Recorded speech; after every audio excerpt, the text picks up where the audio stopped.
It looks like we're a couple of minutes past the hour, so I'm going to get started. And please continue answering the poll that's on the screen, and I'll introduce myself as we get going. So, for those of you that don't know me already, my name's Alan Littlefield. I'm one of the senior practitioners here at Complete. I've been in the L&D profession for a long time, for 26 years. And for a big chunk of that time, I've worked with a model of assessing and developing leadership behaviors. So it's a really powerful model, and I want to help you understand how it might be helpful for you, and talk about some of your challenges to do with leadership behaviors.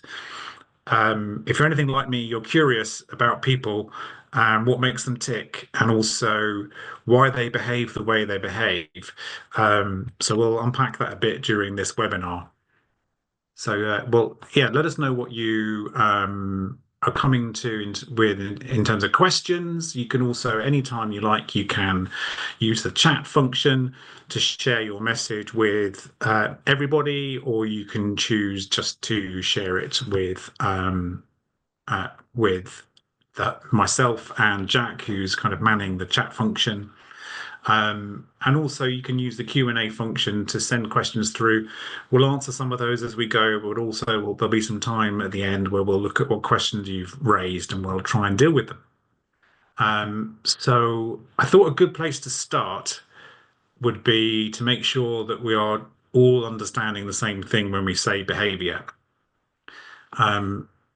Because although it might seem obvious, there are actually a number of other words that get used in combination or as replacements for behavior, and they're not really the same thing. So I just want to give a bit of clarity around the concepts before we go any further. So when I talk about behavior in this webinar, what I mean by it is the specific observable actions of a person. So it's something that you can see and observe and describe, and it's fairly discrete. It's composed of words and tone of voice and body language, but it's a discrete packet of those observations. It's a bit like behaviors are letters of an alphabet. So they're individual and discrete. They're different from each other. When you put them together in a sequence, you get a skill. So, for example, the skill of action planning requires a number of behaviors. You need to get some data, you need to analyze it, you need to create the plan, and then you need to put some metrics in place. So that sequence of behaviors you could call the skill of action planning. It's a bit like putting the letters together to create words and sentences. And those skills can then be repeated over time. And if you get really good at a skill because you've been repeating it, you become proficient, then you might say you have a competency. And competencies, as they're often described in organizations, in my experience, it's a whole bunch of skills put together. So you could develop these competency of strategic planning if you develop the skill of action planning in operational situations, in commercial business cases, and in creating change programs. So strategic planning is a competency, and within it are a number of skills like action planning and creating a business case. If we continue the metaphor a little bit further, so the competencies are chapters, and if you put a whole bunch of competencies together, you create a book of capability. And that might be something like the ability or the capability to lead change. That's a complex thing for a leader to do. It's made of multiple competencies, multiple skills. But interestingly, the same behavioral alphabet at that base level. So just to recap, a behavior is a discrete packet of words, voice qualities, and body language. You can observe them in writing, but also when people are interacting one-to-one or one to a group like this. They can also be learnt and developed to higher levels of sophistication. And you can assess and measure them quantitatively with the right tool. So that just sets the scene a little bit and hopefully clarifies how some different concepts are related in this kind of nested sequence. So we're going to talk about the behaviors in the middle of that nest of concepts. I'd be really interested to know what challenges you currently face in relation to leadership behaviors, because those are our opportunities for a better approach. So here are some potential challenges, and we've got a little poll here as well. We'd love to know from you, which of these do you experience the most? And you can pick one of these answers. So which is the one that comes up the most often for you? Um, One of the challenges might be, have we got a good definition of the behavior so we know which behaviors matter? Maybe we've got a team where it's really dysfunctional, or an individual leader who's demonstrating some executive derailers or kind of toxic behaviors. Of course, behaviors show up in the context of hiring the right people, because you want to hire someone who's going to demonstrate the behaviors you need in that role. And then once you've hired someone, you want to raise the bar, you want to increase their level of behavioral sophistication and keep the talented people. So maybe you could think of talent in terms of the sophistication of someone's behaviors. And that also would help you identify who's ready to be promoted. Um, but in a really mundane sense, having a good description of behaviors can help you drive feedback culture and have development plans that are actually meaningful. So let's just have a look and see what people have selected. So if I just kind of share those results, you can see that top of the table is dysfunctional teams. So uh, that's often where people are a little less aware of how they're behaving, because in the cut and thrust of a team conversation, some of our less developed behaviors become very obvious. But it's also an opportunity for more sophisticated ones to make a massive difference. So yes, a lot of the time in the work we do at Complete, we're helping teams use the right set of behaviors to get a more commercially relevant and sustainable answer. So thank you for your feedback on that. Um, so what I'd like to do in this webinar is explore four questions that might come up for you when you think about behaviors. First one might be, how do you know which behaviors actually make a difference? You can imagine there's thousands of different behaviors. Which are the ones that actually make a difference in organizations for leaders? And then how can you differentiate between a poor performing leader, an average one, and a great leader? So that's another really important question, because your approach has got to give you that ability to discriminate for it to be really valuable.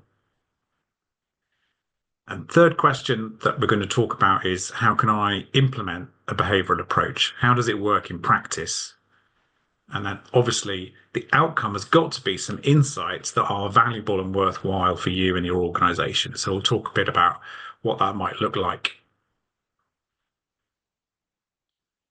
So the first question is, which behaviors make a difference? I've worked with lots of organizations over the years who have asked themselves that question, and then they've spent a lot of time running focus groups and building a model and trying to get stakeholders on board. And they end up with a leadership model. And sometimes they're really good, they're excellent. Sometimes they're missing some important things. So if you actually go and look at the research that's been done around this question, and look at what the academic perspective is, as I'm sure you can imagine, this has been a topic of research for a long time. It kind of emerged really in the 1970s. That's when a lot of the research started. And there are so many researchers, but just to simplify a bit, there are kind of four main streams of research, and I've referred to some of the places where that has been happening. And over time, and kind of into the late 80s, early 90s, they kind of converged on a single set of 11 performance enhancing behaviors. So, what's fascinating about all of those independent fields of research, streams of research, they all started to identify the same behaviors. Not all behaviors were identified by everybody, but there was repetition. And also, there's been a lot of research to take those 11 behaviors and validate that as an approach in multiple sectors and in different parts of the world. And actually, I used to work for an organization that was founded by one of the people who validated the model in the UK banking sector originally. So that's why I've been working with this for the last 18 years. So there is an academic research answer to the question, which behaviors make a difference? The research demonstrated that in a complex, dynamic, and competitive environment, there are 11 behaviors, and they make the difference to bottom line organizational performance. So we're talking about hard metrics like market share, share price, revenue, and the behaviors differentiate between average and high performing in those bottom line metrics. There are four clusters of behaviors, and they can all be observed, measured, and developed independently of each other. And also, the research demonstrated that the same model applies across different industries and sectors, different geographies, and also different levels of leadership. So it's like a universal behavioral alphabet. It can work in any context. Sometimes it needs a little tailoring, but the research holds true and has been validated across different kinds of companies, different parts of the world, and different levels of leadership. So here is the model as we articulate it at Complete. So there are four clusters, and I'll just talk you through it briefly, and then we're going to ask you a question in a minute just to get a bit of feedback. But so if I'm going to start in the top right. So the top right group of behaviors, the Imagine cluster, these are the behaviors that you use to solve problems and to create strategy. So you get your data, you use the data to generate ideas, and then the third one, you need to think flexibly to compare different options and pick the best one or a combination of options. So the data that's been collected over all the years this model's been available shows that thinks flexibly is really underdeveloped. It's quite rare. So most leaders don't have it in a very sophisticated way. My personal view is that's because leaders are trained to be decisive and give you an answer. We're a bit nervous about giving options because it looks like we're indecisive. But by not presenting options, we lose the ability to generate new thinking. And we also suppress our ability to be creative and innovative. So that's the Imagine cluster. You could think of it as the thinking cluster. But obviously, thinking happens inside our heads. For it to be a behavior, you have to express the thinking out loud. So it's your articulation of your thinking that you're looking for in that cluster. Then if we go to the bottom right cluster, this is the set of behaviors you use to involve others and get the best from people. And that's to do with your ability to create empathy and connection with an individual, to facilitate interaction in a group, but also to develop the people that are around you. So these behaviors are really key in driving engagement. They're very people focused. Then if we move to the bottom left, there's another people-focused cluster, but this time it's more about how you engage and inspire people with your own ideas. And to do that, you need to win people over in three different ways. You need to communicate with impact. So you need to get your message from your head to their head so that it sticks. You need to build confidence. So you need to get your excitement, your energy, your belief, transfer that from your heart to their heart. So kind of head to head is the first one, heart to heart is the second one. And then influences others. You want to convince someone that the idea is a good one and that you should work together. So if you get that one right, you shake hands with them.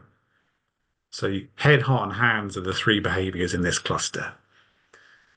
The most inspirational leaders who can achieve a lot will have these three behaviors at quite a sophisticated level.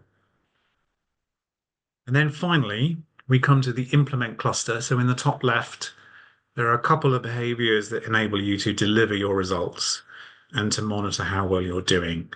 Um, they're absolutely critical. The fact that there's only two doesn't make them any less important.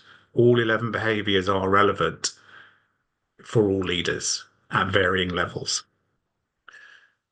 So you might have noticed that I did a kind of reverse U pattern. I started top left and then went round to the other corner. That's because there's kind of a rough sequence. We tend to work the idea, then we get some input, and then we make a decision and inspire, and then we deliver.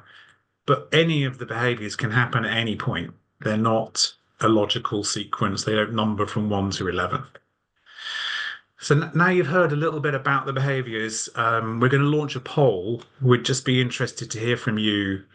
Where do you think you'd get the biggest benefit from developing these behaviors in your organization or perhaps in your clients?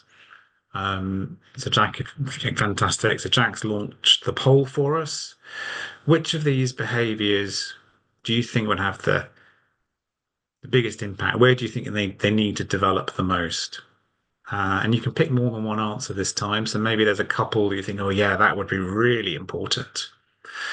Um, so whilst you're answering that question, what is it that might make some behaviors more important than others? Well, if you are a relatively junior manager or leader, you probably don't need to be that brilliant at strategic thinking. You'll have operational problems to solve, but maybe the ability to generate ideas and think flexibly is not so important. Um, and maybe also at a more junior level, the need to influence isn't such an important behavior. Also, if you don't have any direct reports, your opportunity to develop people might be pretty small. So that isn't always an important behavior. And of course, in the culture of the organization you're working in will create a bit of emphasis too. So, perhaps it's an organization that really values and places a lot of emphasis on the ability to build confidence and motivate people, and therefore that behavior becomes pretty critical. So I'm just having a look at the answers that are coming in. Great. So let's share those with everybody. I'll just end the poll and share it. So top of the poll is develops people. So a lot of you picked that as important, and then communicates with impact. And then a few of the others. So that's really interesting. So when you look at the typical profile of which behaviors are high scoring and which ones are low scoring, thinks flexibly is nearly always the lowest scoring. So a couple of you maybe pick that one because you see that's not present very much. Um, but also connects with empathy is in the bottom three very often. So nobody picked that one, and actually connects with empathy was identified by all of the streams of research that we looked at earlier. So it's a really critical behavior. And one in the work that we do at Complete and that I've done in my career as a coach and facilitator, I see people are generally pretty bad at. So so I might challenge the poll a bit and say actually connects with empathy is super important.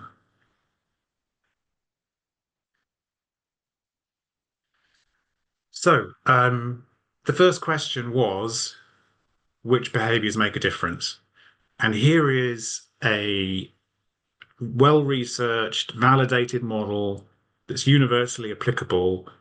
So with a little bit of adaptation, which we'll talk about a bit later in the webinar, you can make this work in any organization.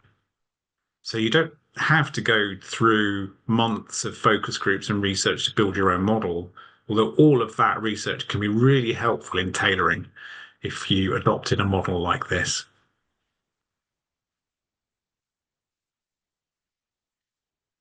So the second question then is, how can you differentiate poor, average, and good leaders? Because ultimately, what we're trying to do is elevate the level of leadership, the level of performance using this kind of approach. So, how can you tell the difference? So, I'm going to use the example of connects with empathy, which, as I just said, is the one behavior identified by all of the research. So the ability to listen and connect with other people is fundamental, so that we understand each other. And here is a framework of 6 levels of sophistication. I'm just going to talk you through what that looks like for connects with empathy. So starting at the bottom, there is a limiting version or a negative version of the behavior. So somebody who interrupts, talks over, and closes down conversation, if they do that a lot, you definitely don't connect with empathy. In fact, you have the opposite effect. You damage relationships. So having a negative level is super helpful because these are the executive derailers. These are the things that can actually make you a toxic leader, or these are the behaviors that a dysfunctional team is using excessively. So level 1 for connects with empathy is interrupting. Level 2, the interruption stops and somebody could be actively listening because they're looking at you and they're not interrupting you. Then maybe they're giving you eye contact. They might even be writing something down. But actually, you don't really know whether they're actively listening. They could just be thinking what their answer is, or even writing their answer down rather than really paying attention to you. So it is important to stop interrupting, pay attention, but that's not enough. Not as positive as people think, the idea of active listening. There are actually several more levels of sophistication in your ability to connect with others in an empathic way. So the first really positive level at adding value at level 3, this is where you ask questions with the intention of getting the other person to tell you what they think and feel. So those questions need to be open-ended and non-judgmental, encouraging someone to tell you, and then you listen to the answer. No interrupting. These levels are cumulative, yes. So if you if you ask your open question and then interrupt, you drop back down to level 1. Even more powerful than open questions would be actively encouraging the other person to open up. So sometimes people don't necessarily give you a full answer, and you need to encourage them to say more. Tell me more about that. What do you mean by this? We can also share a little bit ourselves to get the other person to open up. That can be really powerful. Even more powerful than that, at level 5, we check that what we think we heard is what the other person meant. So we play it back, we share the message that we got, and we say, is that right? Is that what you meant? And they'll tell us if we are or not. And then if we're not quite right, they'll correct us so we get to what they really meant. So level 5 is super powerful. Again, it's quite rare without a bit of training, but if you do it really well, you often get a bit of a surprise from other people because people are not used to being listened to in that way, where people check that you've understood them. And then finally, level 6, this is where you create an environment, a culture, if you like, where psychological safety is the norm. So you're continually encouraging people to speak up, recognizing when they do, thanking people, being appreciative, being open yourself, So it starts to create a feeling that it's okay to speak up. There are no repercussions for speaking up. People actually want to understand what you're saying. So here's one behavior, one example. All 11 behaviors have the same structure. I'm not going to go through all 11, don't worry. The principle is a negative level, one, a neutral level, two, and then four positive levels that increase in their impact. So you could think of it like floors in this big library here in the image. As you go up a floor, you increase your vantage point, you increase your impact. You can go from making an impact in the current task to the whole team or division to the whole business, maybe even your clients, and then you can make it a permanent feature of the strategy or the culture. And this is not usually the way that behaviors are thought about. In most organizations where I've seen a behavioral model or a leadership competency model, there's a definition of the behavior being present, and it's either present or it's absent. There's very rarely a negative level. Occasionally, I've seen that. There's hardly ever a neutral level. Maybe just the absence of a behavior is considered neutral. And then the behavior as it's described has no differentiation of the level of impact. So this is fundamentally a developmental model. There are levels of sophistication. It's not just a description of a behavior that's present or absent. So this is how you can differentiate between poor, average, and great leaders. The rating scale enables you to do that. So we've talked about a model based on research. We've talked about levels that enable you to differentiate. Let's go to the third question. So how could you implement this? Well, the first thing to say is this is potentially an integrated approach. The behavioral approach can drop into any part of the employee life cycle. So you can use it in your hiring, your talent acquisition. You can use it in performance management. You can use it in your training and development. You can use it specifically for your senior leadership teams or divisional teams to coach and develop them. You could use it for high potential talent programs. You can also use it to assess who should be in a succession plan, who's ready for promotion. So all of this is possible. We're going to launch a quick poll and just ask you where you think it could be useful in your organization. This is the last poll. So just want to get a bit of a sense from you as to where you think it could be useful for you. And of course, you don't have to do all of these all at once.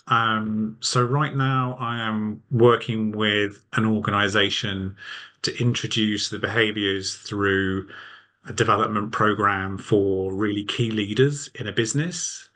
And the intention is that over the course of the next 18 months, it will become part of performance management and also part of talent attraction. Then in another organization that I've worked with, we've been using the behavior approach for several years as a way of assessing external candidates in talent attraction, but also every year assessing whether people are ready for promotion to director level. So you can do all of these. You can do one of them. You can introduce it in one part and then roll it out in other parts of the employee life cycle. It's a really versatile model. It works in all these different contexts. So I'm just seeing a few responses coming in. So just give you another few seconds just to let us know where you might think about using it. So there we go. So the initial reaction is maybe use it in performance management, and it could easily become the model for the how part of performance. And most performance management systems have a what and a how, what being the objectives for the business and how being the leadership behaviors. So that could drop in there very easily. And it's a really great tool for getting a leadership team to look at itself and understand where its strengths are. Great. Thank you for that feedback.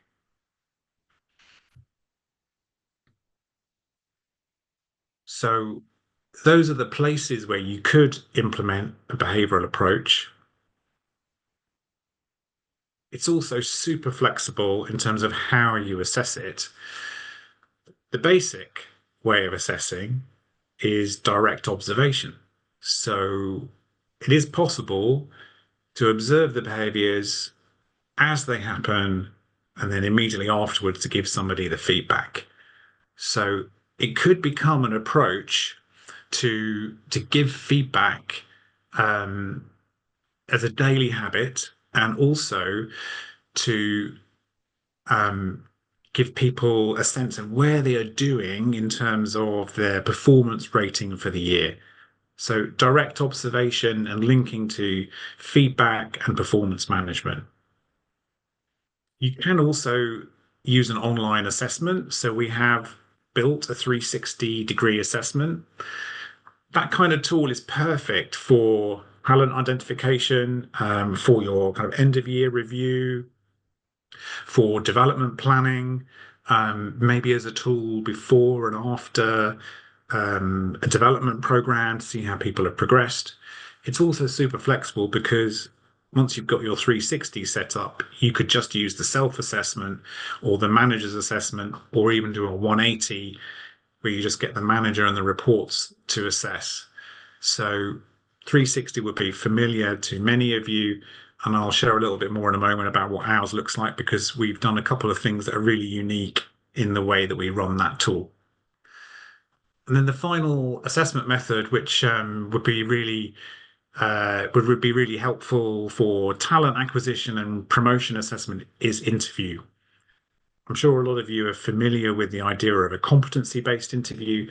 This is essentially the same idea. So you can interview to find evidence of the 11 behaviors, identify what level they are at, and thereby create a profile of the candidate or for hiring or promotion. So that interview technique is something that we can train you to do. But once you've got the model of the behaviors and you've kind of understood the 11 behaviors and the 6 levels of each, you can do any of these assessments. So you can use it in multiple parts of the employee life cycle, and you can collect data in lots of different ways. And then we'll come back to something I mentioned earlier. You may want to tailor the approach and the language of it to fit your organization, because the way that we describe it, complete looks like this, but those words may not really land in your organization. So to tailor it and make it look and feel correct for your culture, that would mean some analysis of your strategy, your vision, your purpose, your values, maybe your employee value proposition, any existing leadership models and competencies that you have. And by analyzing that, we can translate it into this model, identify which behaviors are present, which ones are absent, but you would like them to be there. And also, we can change the language so that it looks and feels like yours. So here is an example of an adapted model. So you can see from the kind of standard version, what this client chose to do was to drop out 2 of the behaviors. So there are only 9. And the clusters and the names of the behaviors were changed to fit the culture more precisely. It's a bit like changing the wrapping on a present with the same thing in the box, but we've just wrapped it to make it look and feel like the organization where it's being deployed. And then, of course, we can change the language of the 360 tool and the reports and all the training and development. So everything, once you've designed the customization and the tailoring, that can run through all of the delivery of the behaviors into your organization. And once it's tailored, then you can run the online assessment. So I said I was going to give you a little peek into what that looks like. Um, a lot of you will have done a 360 either for yourself or for someone else. And usually the way they work is you're given a set of statements, normally quite a lot, kind of 40 to 50 statements, and you're asked whether you agree or disagree with the statement. Or you might be asked, how often do you see this behavior in the individual you're giving feedback on? And we've got 11 behaviors and 6 levels. So that's potentially 66 questions. And we realized quite early on in designing our 360 that that was just going to be too long. So we wanted to come up with a way of making the feedback much easier to give, but also more accurate and more useful. So this is what we decided to do. Um, for each behavior, you're asked 2 questions. So there's only 22 questions, if even for all 11 behaviors. And each question gives you a scenario. It's either a one-to-one scenario like this one, or it's a scenario with a team or group. And you're asked, when you see this person in this scenario, which of these behaviors do you observe? And the statements A, B, C, D, E, F represent the 6 levels of this behavior. You allocate points then, 6 points, across a maximum of 3 answers. So you could give all 6 points to statement E. You see that one all the time. Or you could allocate your points evenly across 3 answers, 2, 2, 2. Or as you see on the screen here, this person has answered the questionnaire 3, 2, 1. So any scoring pattern of 6 points across 1, 2, or 3 answers is valid. And it's also okay to say, I haven't observed this behavior. So occasionally, maybe you've chosen someone who doesn't see you that often to give you feedback and they're not able to answer. So they can opt out. So when you ask questions like this, what it enables you to do is to draw in the feedback report a histogram like this, showing you the frequency of the different levels of behavior. And this is really helpful information. So at a quick glance, you can see that in this scenario, for this behavior, the leader who's getting feedback is pretty consistent when they're in a team or a group. So they're pretty good. They're at level 4, and they do that most of the time. But when they're one-to-one, they don't use the behavior quite so consistently at a high level. It drops down to level 3 and level 2. So that's really interesting feedback. Your ability to be behaviorally sophisticated can vary depending on whether you're one-to-one or in a group. And I think most of you will probably recognize that. There are some things that are just easier one-to-one, and some things are easier in a team or a group. So we see that in the histograms. And also you might notice that there's 2 points given to limitation in the example here. So one of the people who's fed back has said this behavior shows up negatively. At 2 points out of about 40 is not particularly significant. But if that percentage creeps up, so if more than 10% of your scores go on the limitation answer, that's potentially a red flag and a watch out.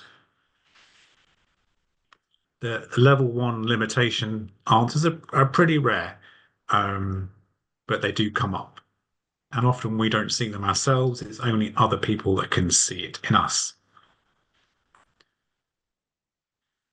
So we've talked about some of the practical ways you might implement a behavioral approach, like where you could do it, what it might look like, and how the assessment might work. The final question is then, what insights could you get from using behavioral data? So here's an example from a 360 report showing you different stakeholder views. This is probably familiar to what you might have seen in other 360s. This shows you where there might be blind spots or hidden talents. So in the example there, potentially this person has a bit of a blind spot around communicates with impact. They rate themselves much higher than most of their stakeholders. Um, Also, this kind of data can show you the health of stakeholder relationships. So this example, that the reports have quite a good relationship with the leader who's being assessed. So maybe they're quite close to their team, but their relationship with their line manager looks quite different. Maybe their manager is just a tough marker. Some people just rate lower, or maybe there is some conflict in that relationship. Certainly in the one-to-one feedback, it'd be interesting to explore that. You could also, in this table, see some limitations, and we don't in this example, but any dysfunctional behaviors, any level ones would show up. So we could identify very clearly any watch outs around those potential derailing behaviors. And of course, you could spot strengths to leverage. So again, looking at the example, it looks like this leader is pretty good at builds confidence because everyone's rating that quite high. So they are likely to be someone who's very appreciative and celebrates success and gives credit to other people when things go well.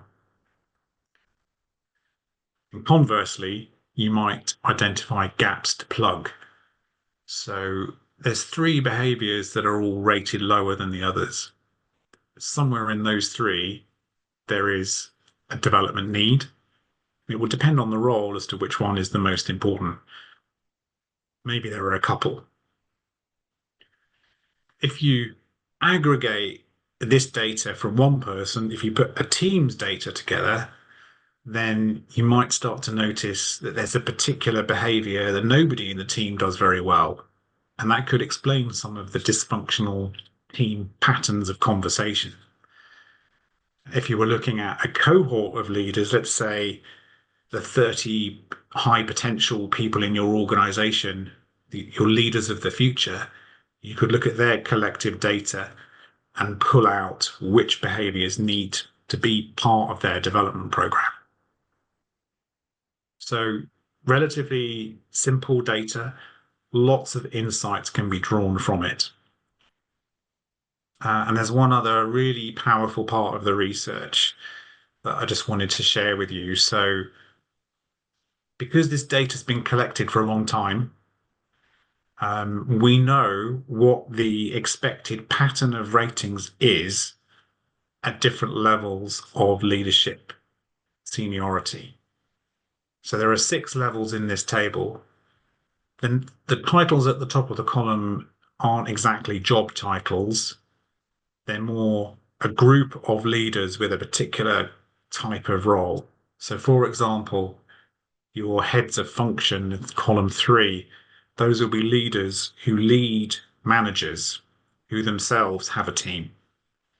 So, for example, your head of accounting might have several groups of accountants doing different types of function.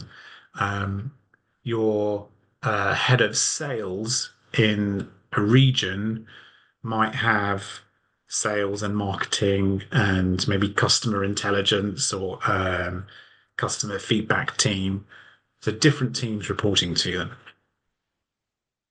So how can you use this data? Um, Several ways. First one is if you're hiring someone, interview them, get their profile, and check whether they are at the right level for the complexity of the role you're recruiting them for. If they're significantly below, then you might want to ask some key questions when you have your face-to-face interview or a later stage interview. A second application might be you have a bunch of people who've applied for promotion or you're considering for succession. Now, if their behavioral profile matches the level of the next roll up, then they're ready for promotion or ready to succeed when the opportunity arises. But if there's a gap, then you can give them really tailored feedback on what they need to do to improve their profile. You could also use it to check your talent list. So when you have a list of people, you could use it to check who really is approaching the next level and therefore should be part of the talent program. And you can also use it to scope out your development programs to raise a group of people up to the next level. So super useful data. Um, this doesn't tell you which behaviors are strong and which ones are lower because that will vary depending on the role and the context. But it does give you a sense of the bench strength that you'd expect at different levels. And notice that even when you get to global CEO with multiple companies reporting into you, you're not brilliant at everything. You still have an undeveloped behavior. So, in all my years of assessing leaders, I've never seen anything higher than that final column. And typically, because those people are quite rare anyway, there aren't many of those people. I've seen a few CEOs that have three or four strategic strengths, two, three, or four. So my experience of assessing people matches what you're seeing on the table here for sure. So all of that data and insight is fine, but you've then got to do something with it. So what's great about this approach is you have a really precise diagnosis of your current behavioral level, and the model tells you what the next level is. So because it's that precise, you've got really clear measurement of the strengths you already have that you could maybe build on to the next level. Um, your development actions can be really precise because you identify exactly where the leader is. You can identify and eliminate those limiting level one behaviors. It's really clear. And if you're already at a high level, the opportunity for you to build your reputation around a behavior by being a role model of it or by embedding it in the strategy or culture, those are really obvious because the behavioral data calls them out. Your feedback can be really precise. You know exactly how many behaviors you need to improve to reach the bench strength or the requirements of a role. So overall, you can become a more complete leader with more of the behaviors in place at the level that you need them to be.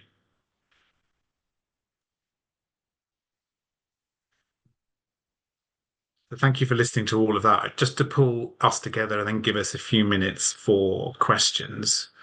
Um, Here are the key benefits of this kind of approach. It's scientifically validated. You don't have to go and do loads of lengthy research. That's already been done. There is a model that is valid across industries, geographies, and levels of leadership. It differentiates between poor, average, and great leaders. Instead of just behaviors being present or absent, you can differentiate the levels. It's possible to integrate this with any stage of the employee life cycle, end to end. It's really flexible to assess.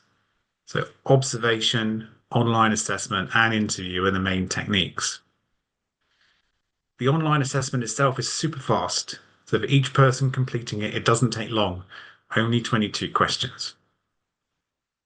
It's really easy to tailor to fit your organization to make sure we've got the right language and the right feel to the model. It's really precise. So because of the levels, the strengths and development areas are very clear, and therefore the development path is super clear. So that's definitely, I'm sure that's enough of me talking. It would be great to look at some of your questions. So I'm just looking at one. Oh, yeah, thank you. So Jack's feeding the question through. So Marion has asked, where does teamwork and collaboration fall into? It's a great question, Marion. So facilitation, sorry, teamwork and collaboration is for me, it's kind of a competency. So there are multiple behaviors in it, but probably the most important one, and often very underdeveloped, is facilitates interaction. So this behavior, the basic level to level three, where you add value, is you invite people in. So you pose a question to the group and you invite people in. And then as it gets more sophisticated, you help the team combine those ideas and reach a shared view, an aligned view on what their answer is. Not what, and it doesn't mean voting for what somebody said.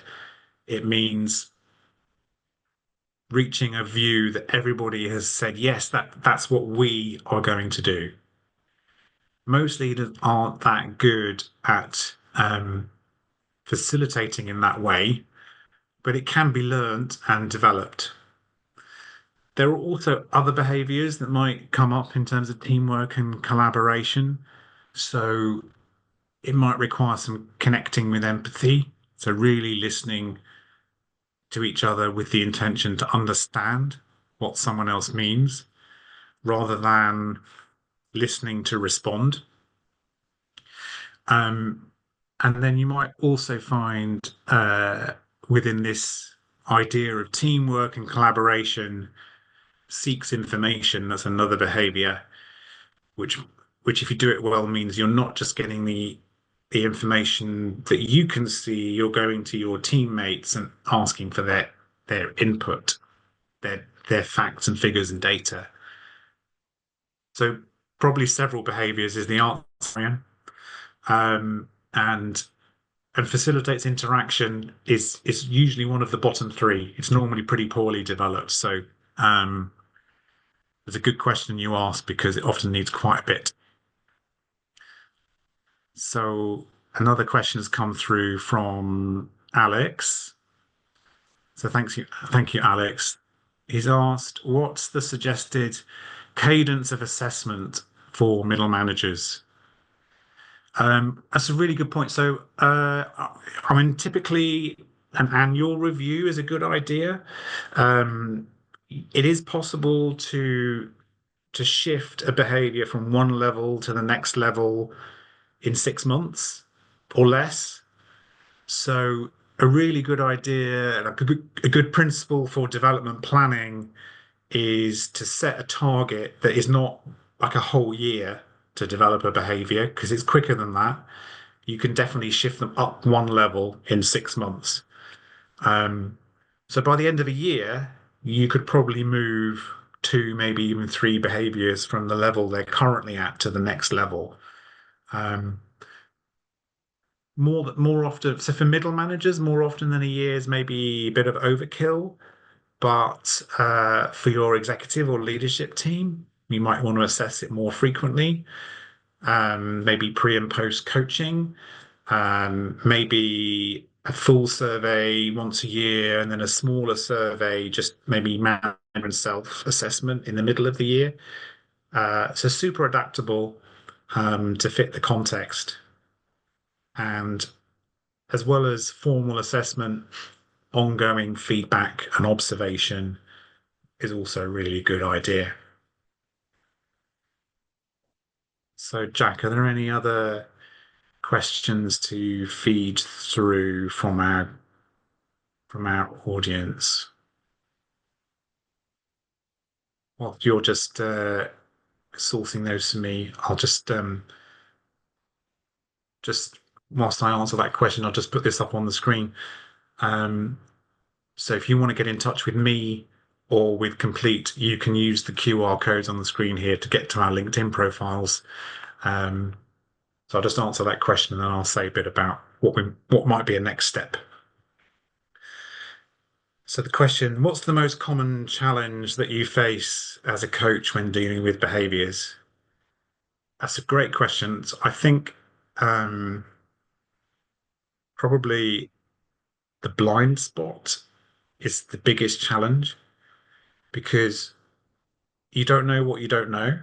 So you develop a way of behaving. And if no one's ever given you the feedback, you may not even realize that there is another level of that behavior, because you've got so used to doing it at the current level and it's just not visible to you. You don't even realize that other level exists until someone points it out to you. And that's the advantage of having this approach: 11 behaviors, 6 levels. So there's 66 possible behaviors. It's really specific, and therefore you can use it to illuminate what that next level looks like.